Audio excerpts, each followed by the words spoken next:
그들이 예수를 끌고 갈 때에 시몬이라는 구레네 사람이 시골에서 오는 것을 붙들어 그에게 십자가를 지워 예수를 따르게 하더라. 또 백성과 및 그를 위하여 가슴을 치며 슬피 우는 여자의 큰 무리가 따라오는지라.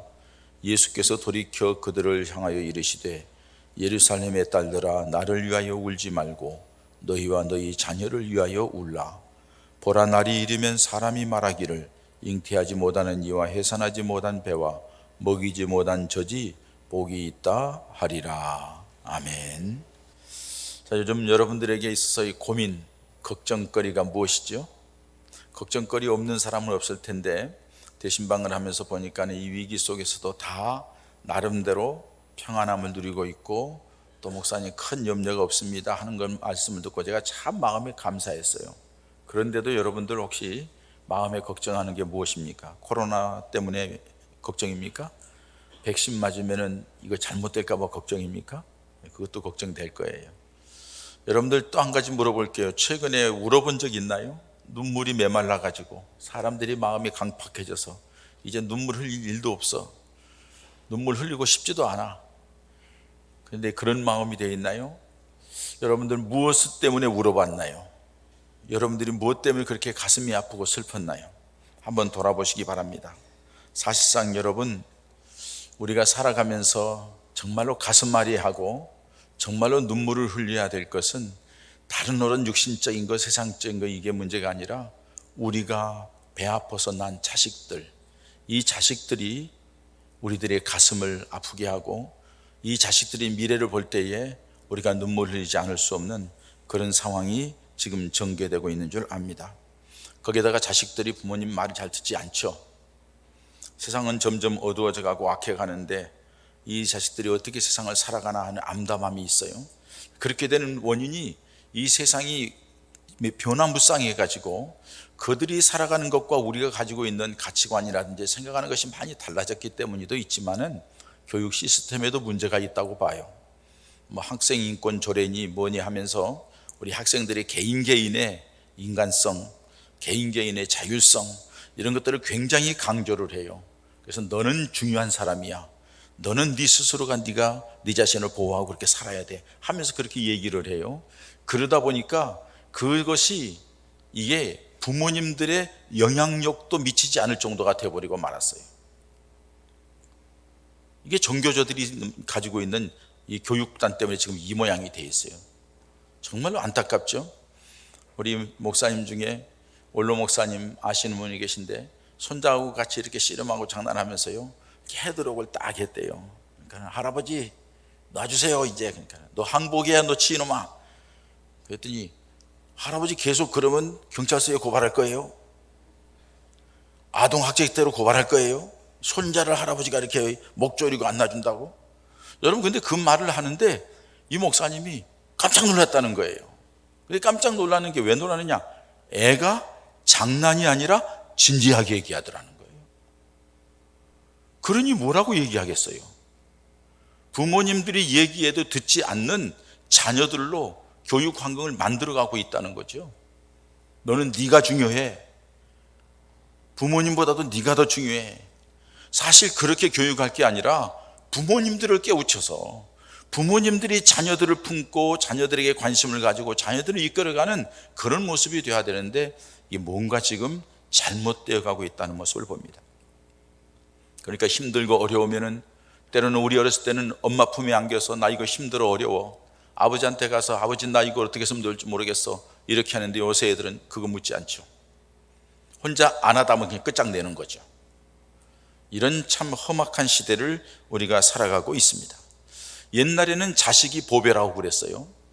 그 자식을 잘 키우면은, 이 자식이 하나 자식만이라도 잘 키워놓으면은 그 자식이 집안을 살리고 가문을 영광스럽게 한다고 그렇게 얘기를 했어요. 그래서 자식을 그렇게 어떻게든지 키워보려고 하고, 그래서 우리 대한민국의 교육열이 세계에 뒤지지 않는다고 얘기를 하잖아요. 근데 이 시대는요, 애물단지가 되어버렸어요. 시대적인 여건이나 이런 교육의 잘못된 모습 때문에 애물단지가 돼서 이 자식을 이거 어떻게 할 줄 모르는, 이것 때문에 가슴 아파하고 힘들어하는 일들이 얼마나 많은지 몰라요. 우리 교우들 가운데도 자식들 때문에 눈물 흘리고 작정하며 기도하며 그렇게 하는 분들이 여러분 있는 걸 봐요. 근데 이 자식들이 그걸 알지를 못해요. 안타까운 일이죠. 오늘 5월달은 가정의 달입니다. 가정의 달의 첫째 주일은 어린이 주일이죠. 둘째 주일은 어버이 주일이고 셋째 주일은 부부 주일, 뭐 이렇게 가정의 달로 맞이해서 이렇게 지나가는데, 사실 어린이 주일이라는 거는 좀 옛날에 만들어진 거죠. 미국에서부터 시작되었어요.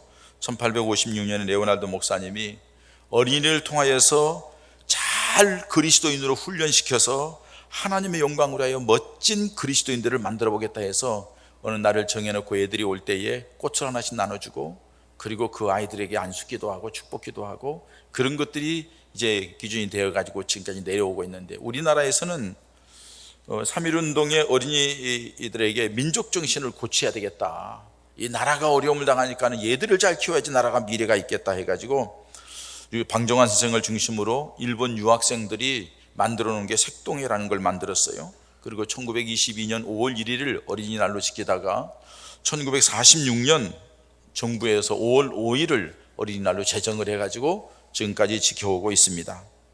중요한 것은 미국에서는 이 어린아이들을 관심을 갖는데 어디에 관심을 갖냐면은 훌륭한 그리스도인, 훌륭하게 이 사회에서 하나님의 영광을 드러내는 좋은 믿음의 일꾼들을 양육하는 데 관심을 두고 있고, 우리나라에서는 어디에 두고 있냐면은 이 미래의 자산이들이 나라와 민족을 위한 일꾼들로 키우겠다는 것으로 관심을 가지고 그렇게 어린이날을 제정하고 키워왔죠.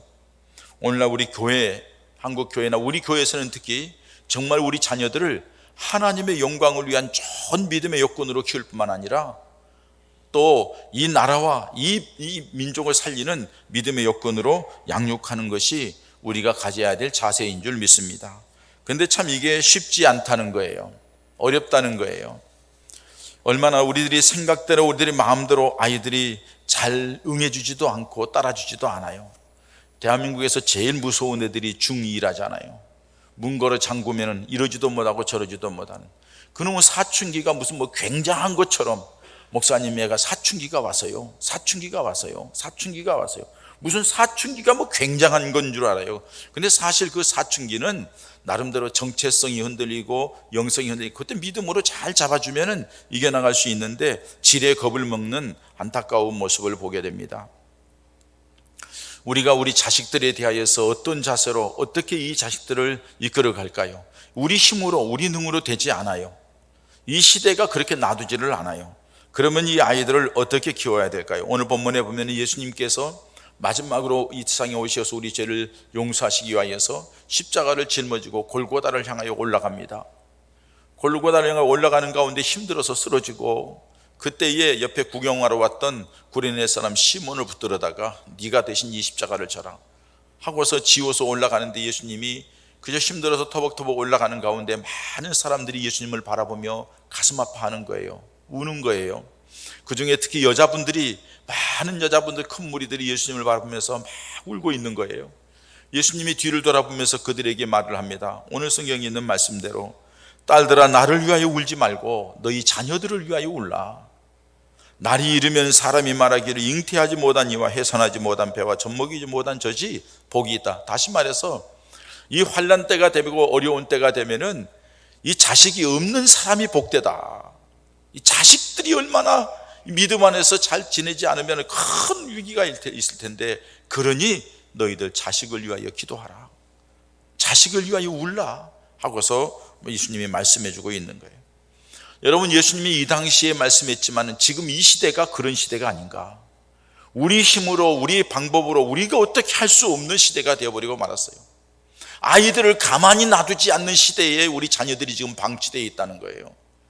그러면 이 자식들을 어떻게 할 건가? 어린 자식이든지 큰 자식이든지 다 마찬가지예요. 장성한 자식이라 할지라도 이 자식들을 우리가 어떻게 할 건가? 우리 주님께서 답을 주셨습니다. 첫 번째는 여러분, 우리 자식의 신앙생활을 바르게 하기 위하여서 울어야 한다는 겁니다. 바른 믿음을 가지고 바른 신앙생활을 할 수 있도록 그들을 위하여서 울라는 겁니다. 여러분, 믿음이라는 것은 하나님의 선물입니다. 믿음이라는 것은 내가 갖고 싶다고 해서 가져지는 게 아니에요.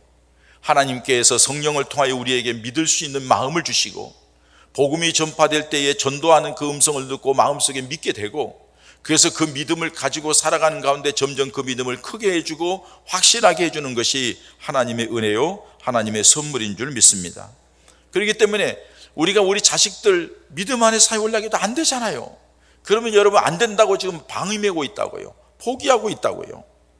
여러분들이 자녀들을 위하여서 무엇을 해주려고 많이 노력을 하죠. 이것도 해주고 저것도 해주고 필요한 거 다 채워주고, 그리고서 이 자식들이 좀 건강하게 잘 자랐으면 좋겠다고. 여러분 아무리 건강하게 잘 자라도 믿음에서 벗어나면 죄 짓는 일이고, 믿음에서 벗어나면 하나님을 거역하는 자가 될 수밖에 없는 거예요. 그렇기 때문에 그 아이들이 정말로 하나님의 은혜와 축복 속에 살아가기 위하여서는 믿음으로 커야 되는 거예요. 그래서 우리 자식이 구원의 확신을 갖는 믿음을 갖게 해주세요.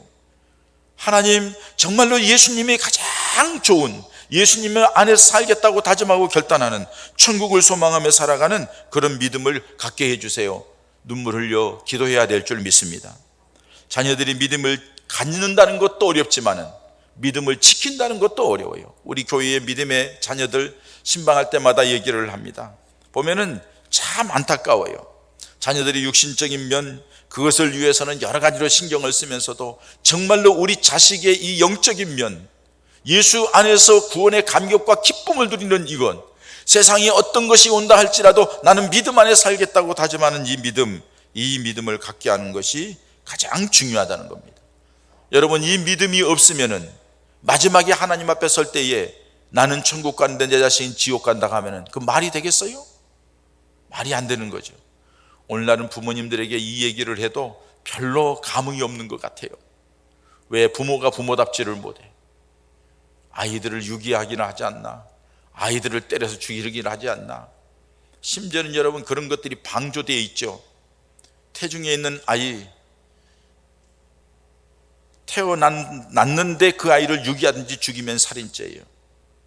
근데 여러분 낙태죄 폐기하고 나니까 어떻게 하죠?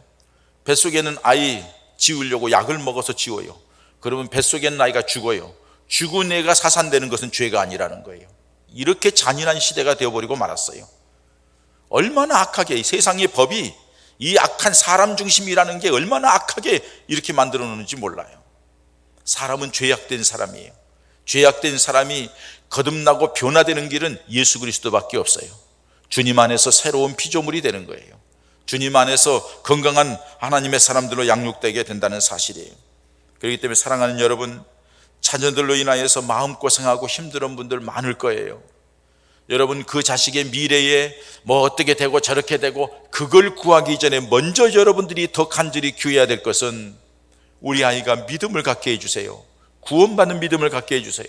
하나님 저렇게 살다 지옥 가면 어떻게 해요? 주께서 불쌍히 여겨달라고 기도하는 우리 부모들이 되어야 될 줄 믿습니다. 이제 신혼부부도 왔습니다만 여러분들의 가정의 어린아이들 어렸을 때부터 그 믿음을 갖게 해달라고 기도하는 것이 중요하다는 사실이에요. 두 번째로는 우리 자녀들이 세상에서 견디고 이겨낼 수 있는 용기 있게 성장하는 자녀들로 자랄 수 있도록 여러분들이 기도해야 된다는 겁니다. 세상이 우리만 가만히 두지 않는 것이 아니라 우리 자녀들을 가만히 두지 않아요. 사단은 자기 때가 얼마 남지 않은 줄 알고서 두 가지를 가지고 유혹해요. 하나는 뭐예요? 우는 사자와 같이 덤빈다고 그랬어요. 믿음이 약한 자들, 심성이 약한 자들, 우는 사자와 같이 덜컥 물어서 겁주고, 그래서 꼼짝 못하게 만들고 주눅들게 만들고 또 그걸 따라갈 수밖에 없게 만들고, 이게 사단의 작전이라는 거예요. 또 한 가지는요, 그럴듯하게 포장을 해서 광명한 천사와 같이 유혹을 하는 거예요. 잘 때 이렇게 하면 잘 돼, 저렇게 하면 잘 때, 이렇게 해야 되는 거야 하고 자꾸 충동질을 하는 거예요. 그 모든 것들이 뭐예요? 믿음에서 벗어나게 하는 거예요. 마귀는 믿음에서 떠나게 하고 교회를 떠나게 하고 하나님의 말씀에서 멀어지게 만드는 것이 사단의 작전이에요. 뭐 잘 되게 해가지고서는 바빠가지고 교회 못 나오게 하는 거예요. 사단의 작전이에요. 그 사람은 그 물질이 약하니까 그걸 자꾸 주는 거예요. 그래서 그것 때문에 점점점 멀어지게 만드는 거예요. 왜? 세상이 있다는 것은 죽으면 다 끝이에요. 잠깐 있다 없어지는 건데 영원한 것을 잃어버리게 만드는 사단의 작전이라는 거예요. 그럴듯하게 하는 사단의 작전이 있다는 거예요. 그런데 여러분, 이런 유혹, 그리고 세상 문화가 아이들을 가만히 두지 않아요. 게임 문화, 이런 말초신경을 착하는 갖가지 문화들이 가만히 두지를 않아요. 성실하고 거룩하게 살려고 믿음으로 살려는 자들을 그냥 흔들어 제끼는 거예요. 거기다가 친구들이 또 우리를 가만히 두지 않아요. 애들을 가만히 두질 않아요.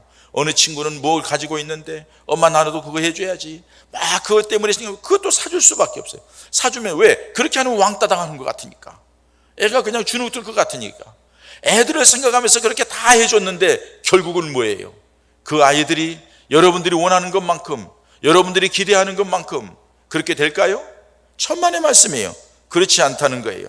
그렇기 때문에 우리 아이들이 살아가면서 옳고 그름이 무엇인지를 분별하고, 하나님 앞에 어떤 것이 거룩하고 믿음의 자리에 서는 것인지를 당당하게 요구하면서 자기가 용기 있게 자기 자신을 지켜나가는 이 자녀들로 양육하는 것, 이것이 부모의 사명인 줄 믿습니다. 이렇게 해야 된다는 거예요. 그냥 방치해서는 안 된다는 거예요. 목사님 안 돼요, 말 안 들어요. 맞아요, 말 안 들어요. 그래서요, 그렇게 말 안 들어서 그 자식을 가슴에 품고 얼마나 울어봤어요. 그 자식을 품에 안고 얼마나 가슴 아파하면서 가슴을 치면서 하나님, 내가 교육을 잘못시켜서, 내가 저를 위해서 기도하지 못해서, 내가 믿음의 본을 보이지 못해서 나를 불쌍히 여기시고 저 아이를 살려달라고 얼마나 몸부림쳐 봤냐고요. 마태복음 15장에 나오는 가나안 여인이 이방 여인입니다. 딸이 귀신 들려서 물에도 불에도 넘어가고 난리를 하니까는 우리 예수님에게 찾아와서 우리 딸을 고쳐달라고 얘기합니다. 나는 이스라엘 백성들이 잃어버린 자를 마치 이방인에게 오지 않았다고, 주여 불쌍히 여겨달라고. 개에게, 자식에게 줄 떡을 개에게 던지니 마땅치 않다고 개 취급을 하잖아요. 주여, 개도 주인의 밥상에서 떨어지는 부스러기를 먹지 않습니까? 주님이 그런 태도를 보고 깜짝 놀라는 거예요. 자식을 위하여 그렇게 처절해지고 그렇게 낮아지고 그렇게 비참해지면서도 눈물을 흘리면서 그렇게 간절하게 외치는 그 여인이 그 딸을 살린 거예요. 여러분, 우리는 우리 자녀들에게 어떤 모습을 가지고 있나요? 낳아가지고 지금까지 키워줬으면 됐지, 이제는 네 마음대로 해라, 네 마음대로 하라는 것은 죄 짓고 지옥 가라는 얘기하고 똑같아요. 끝까지 부모님은 그 아이를 놓고서 눈물을 흘려 기도해야 될 필요가 있다는 거예요.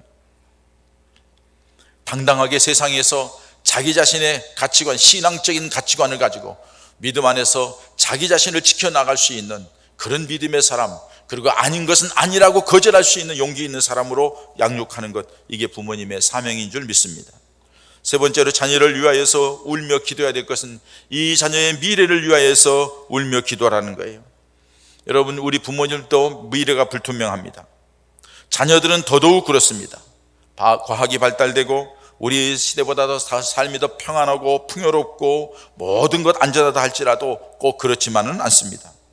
우리가 우리 자녀들의 인생에 대해 가르치려고 해도 잘 듣지 않습니다. 왜? 시대가 벌써 많이 바뀌었으니까요.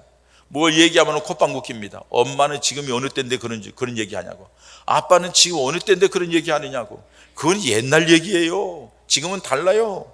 다르니까 자기들 마음대로 하겠다는 거예요. 엄마 아빠가 모르니까 우리는 이렇게 하겠다는 거예요. 천만의 말씀이에요. 야 자식들아, 결코 그렇지 않다. 엄마 아빠가 살아온 인생의 모든 무게가 너희들에게 무슨 얘기를 할 때는 잘 귀담아 들을 필요가 있어. 인생 선배로서 살아와 보니까 이렇다는 거예요.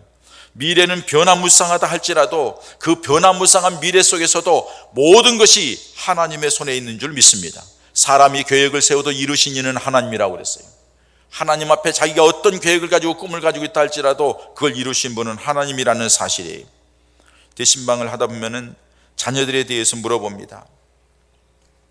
자녀들에 대해서 물어보면은 그 자식들에 대해서, 야 같이 이제 예배를 드리면은 우리 애들한테는 제가 용돈을 줘요. 이렇게.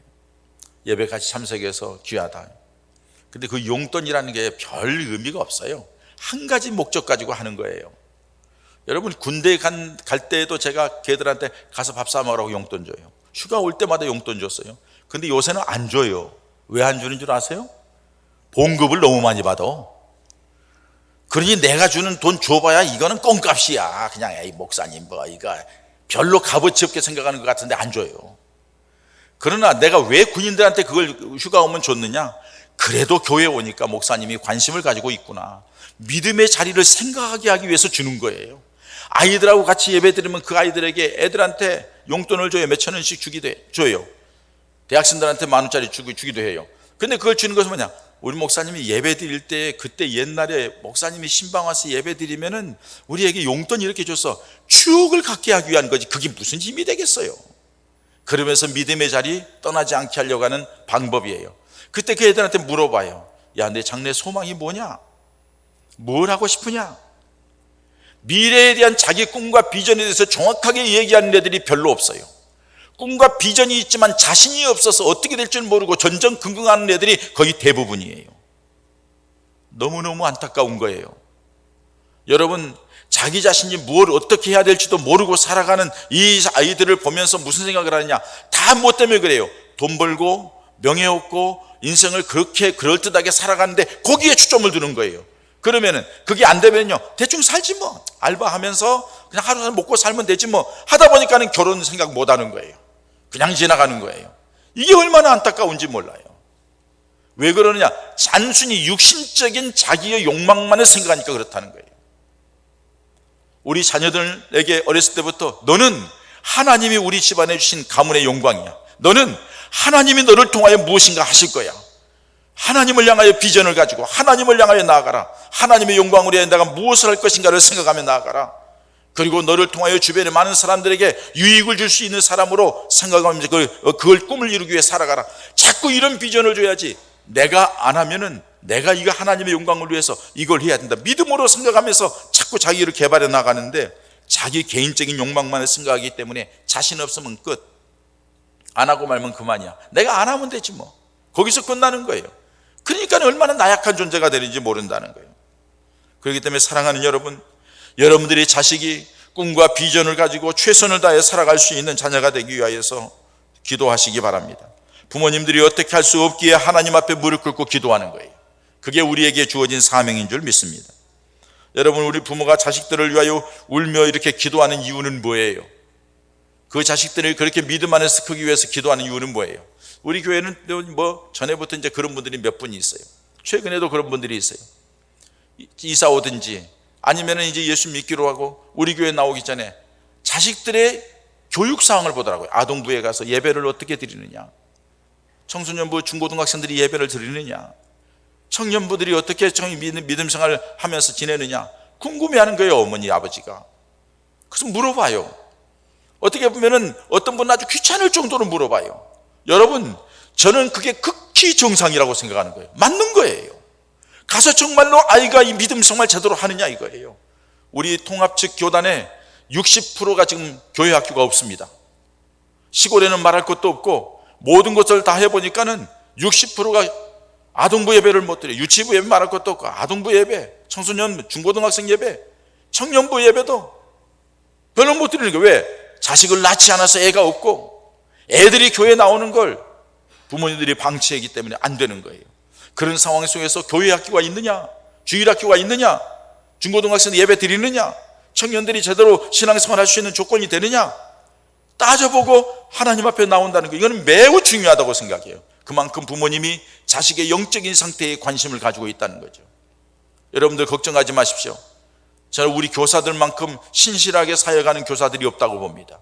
교육자들도 기본이 되어 있다고 보고요.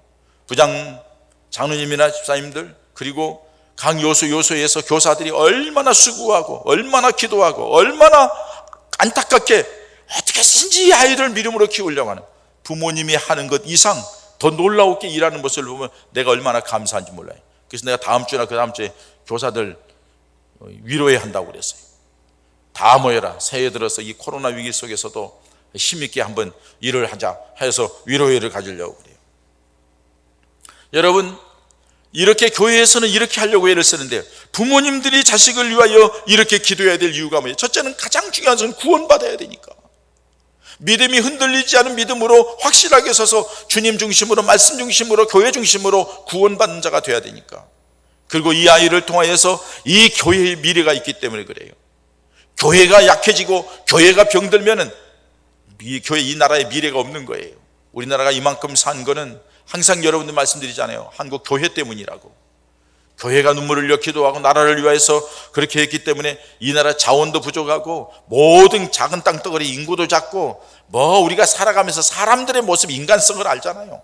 그럼에도 불구하고 하나님이 이렇게 해주신 건 은혜와 축복이에요. 교회의 미래를, 우리 교회의 미래를 위해서도 우리 유치부가, 아동부가, 청소년부가, 청년부가 부흥해야 될 줄 믿습니다. 뿐만 아니라 나라의 미래를 위해서도 그래요. 옛날 우리가 자랄 때는 우리 어린이들이 나라의 보배라고, 나라의 미래라고 얘기했어요. 청소년들이 나라의 미래라고 얘기했어요. 근데 지금은 여러분, 이 청소년들이나 이 청년들이나 이 미래에 대해라고 해서 얘기하지 않아요. 어른들이 해먹고 땡 끝나면 끝나는 줄로 알아요. 이거 너무나도 안타까운 일이잖아요. 우리의 이 자녀들을 정말로 이 나라의 미래를 위해서도 잘 양육해야 될 필요가 있다는 거예요. 유대인들이, 이스라엘 나라가 왜 지금까지 그렇게 당당하게 서 있나요? 그들은 어렸을 때부터 항상 신앙교육을 하는 거예요. 탈무드에 보면은 1차 교육기관이 어머니 뱃속이에요. 2차 교육기관이 가정이에요. 그리고 사회로 나가서 교육을 하게 되는 거예요. 마사다라고 하는 곳에 가서 보면은 AD 70년에 티토 장군, 로마 티토 장군에 의해서 마지막에 이스라엘 백성들이 거기서 유대인들이 다 죽임을 당하잖아요. 죽임을 당한 게 아니라 자기 스스로 자결하죠. 숨어있던 사람들이 나오잖아요. 거기에 가면은 여러분, 유치부 학생들을, 중고등부 학생들, 심지어는 갓 훈련받고 온 군인들이 거기 와서 정신교육을 받아요. 너희의 조상들이 힘이 없어서 로마에서 이렇게 비참하게 죽임을 당했고, 아우슈비츠 수용소에서 그렇게 600만이 되는 사람이 죽었다. 힘이 없으면 죽는다. 이 나라가 살아, 너희들이 이 나라를 살려야 된다. 계속 교육을 시키는 거예요. 그러니까는 저들이 당당하게 서 있는 거예요. 여러분, 우리들도 이 나라를 위하여서도 우리가 교육을, 신앙교육을 바르게 시켜야 될 줄 믿습니다. 한 가지 예를 들어보고 기도문을 하고 말씀을 마칩니다. 우리가 잘 아는 세계적인 부자 록펠러에 대해서 우리는 너무나도 잘 압니다. 유명한 사람이죠. 거부가 되어서 교회도, 큰 교회들을 수십개 짓고 하는 그분입니다. 그분에게 어느 날 기자들이 질문을 합니다. 당신이 무엇으로 인하여 세계 제1위 부자가 되게 되었습니까? 하고 물어봅니다. 그때에 록펠러가 얘기를 합니다. 나는 부모님으로부터 굉장한 유산을 물려받았습니다 하고 얘기를 합니다. 굉장한 유산을 물려받았습니다. 기자들이 궁금했죠. 과연 그 물려받은 유산이 무엇인가 했더니, 나는 6살 때부터 어머니에게, 아버지에게 11조 하는 훈련을 받았습니다. 계속 하나님 앞에 11조 하는 훈련을 받고 그 말씀대로 그렇게 살았더니 하나님께서 어느 순간 나에게 이렇게 만들어 주셨다 하면서 자기 고백을 하는 거예요. 알다시피 50세에 그는 죽는다고 사형 선고를 받았어요. 그런데 하나님의 은혜로 한 사건을 위하여 그가 새롭게 변화가 되고, 그리고 그가 살아가면서 베풀고 나누기를 살게 됐는데 92세까지 살았던 것을 볼 수가 있습니다. 록펠러가 자기 어머니가 자기에게 유언으로 남겨준 신앙의 지침서가 있는데 그 10가지를 이렇게 얘기를 했습니다. 첫째는 하나님을 친아버지로 섬겨라. 목사님을 하나님 다음으로 섬겨라. 셋째는 주일 예배는 꼭 본교회에서 드리라. 넷째, 오른쪽 주머니는 항상 11조 주머니를 하라. 다섯 번째, 아무도 원수를 만들지 말라. 여섯 번째, 아침에 목표를 세우고 기도하라. 일곱 번째, 잠자리에 들기 전에 하루를 반성하고 기도하라. 여덟 번째, 아침에 꼭 하나님 말씀을 읽으라. 아홉 번째, 남을 도울 수 있으면 힘껏 도우라. 열 번째, 예배 시간에 자세를 단정히 하고 항상 앞자리에 앉으라. 그는 어머니의 유언대로 매일매일 매주일마다 그렇게 했다는 거예요. 하나님 앞에 나올 때마다 이 말씀을 읽고 다시 한번 마음을 다잡고, 그리고 하나님 앞에 꼭 이대로 행했다는 거예요. 그런데 그게 오늘 나를 만들었다고 고백하는 거예요. 사랑하는 여러분, 어머니 아버지가 그냥 말로서 가르쳤을까요? 아니요, 삶으로 가르친 거예요. 여러분들이 자식들을 낳아놓고 자식들을 잘 되기를 바란다 하면서 말로만 이렇게 해야 돼 저렇게 해야 돼, 그럴 게 아니라 삶으로 가르쳐야 돼요.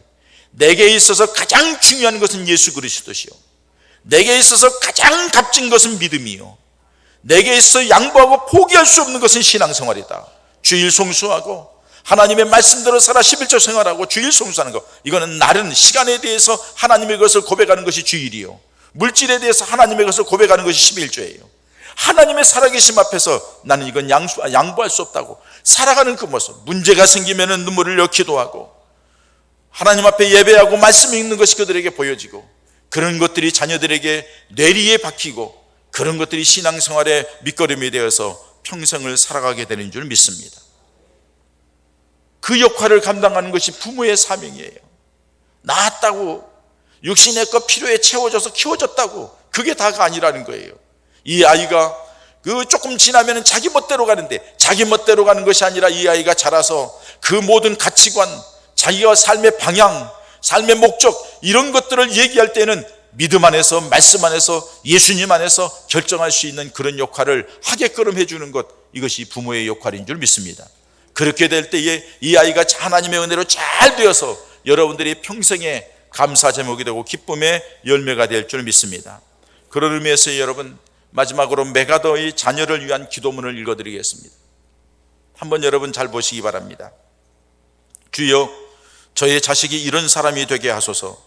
약할 때 자신의 약함을 알 수 있을 만큼 강하게 하시고, 두려울 때 자신을 직면할 수 있을 만큼 용감하게 하시고, 정직한 패배에 당당하고 굴하지 않으며 승리에 겸손하고 온유한 사람이 되게 하소서. 소원하기보다 행동을 보이며 주님을 알고 자신을 아는 것이 지식의 근본임을 아는 사람이 되게 하소서. 기도하오니 그를 편하고 안락한 길로 인도하지 마시고 고난과 도전의 긴장과 자극 속으로 이끌어 주소서. 폭풍 속에서 의연히 서 있는 법을 배우게 하시고 실패한 이들에 대한 연민을 알게 하소서. 마음이 깨끗하고 목표가 높은 사람이 되게 하소서. 남을 다스리기 전에 먼저 자신을 다스리는 사람, 웃는 법을 알면서도 우는 법 또한 잊지 않는 사람, 미래로 나아가지만 과거 또한 잊지 않는 사람이 되게 하소서. 그리고 이 모든 것이 이루어진 후에도 넉넉한 유머 감각을 더해 주셔서 늘 진지함을 잃지 않으면서도 너무 심각한 사람이 되지 않게 하소서. 그에게 겸손함을 주셔서 참으로 위대한 것은 소박함에 있고 참된 지혜는 열린 마음에 있으며 참된 힘은 온유에서 나온다는 것을 늘 잊지 않게 하소서. 그리하여 나의 아버지인 저는, 그러니까 그의 아버지인 저는 감히 내 헛되이 살지 않았노라고 속삭일 수 있게 하소서. 아멘. 이렇게 기도했다는 거예요. 마지막에 여러분, 자식을 보면서 그렇게 믿음 안에서 당당하게 올곧게 바르게, 때로는 패배했을 때에도 실패했을 때에도 절망하고 좌절하지 않고 이런 인정을 하고 다시 일어서게 되고, 고난의 길, 고통의 길, 평탄한 길 주지 마시고 고난과 고통의 길을 통해서가 연단되어서 강인한 하나님의 사람으로 크게 해주시고, 마음도 깨끗하고 삶도 온유하며 살아가는 삶 속에서 약한 것도 인정하고 두려운 데서 이겨나갈 수 있는 용기 있는 사람이 되게 해달라고, 그렇게 살아가는 모습을 보고 아버지가 그 자식들 배우에서 하나님 앞에, 하나님, 내가 살아온 것이 헛되지 않았습니다, 내가 저 자식을 보니 내 인생이 헛되지 않았습니다 하고 감사하며 고백할 수 있는 그런 아버지, 그런 어머니가 되었으면 하는 것입니다. 우리 사랑하는 예봉가족 어머니 아버지들이 이런 기도로 자녀를 양육하고 이렇게 신앙의 모범을 보이면서 우리 하나님의 놀라운 역사의 주인공을 우리 자녀들로 양육해 나가기를 축원합니다. 우리 자녀들을 위하여 하나님의 말씀을 가르쳐야 됩니다.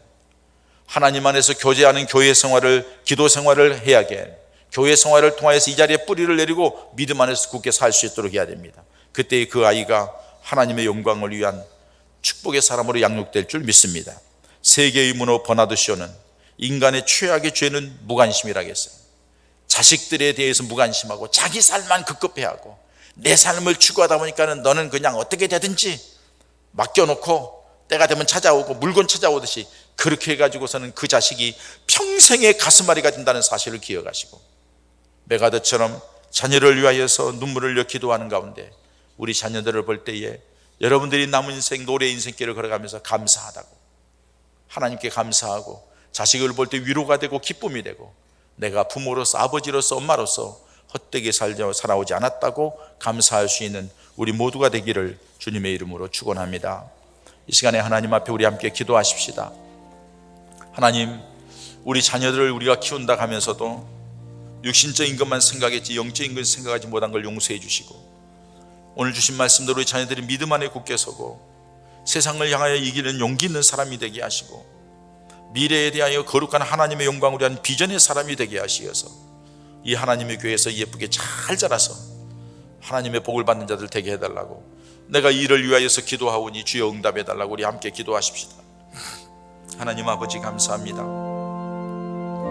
주의 자리에 불러주시고 말씀을 통하여서 우리 가정을 돌아보게 하시고 우리 자녀를 돌아보게 하시고 내가 우리 자녀들에게 어떤 영향력을 미쳤는지를 돌아보게 하시고 감사합니다. 아버지 하나님, 우리 아이가 믿지 않아서 지옥 가면 어떻게 합니까?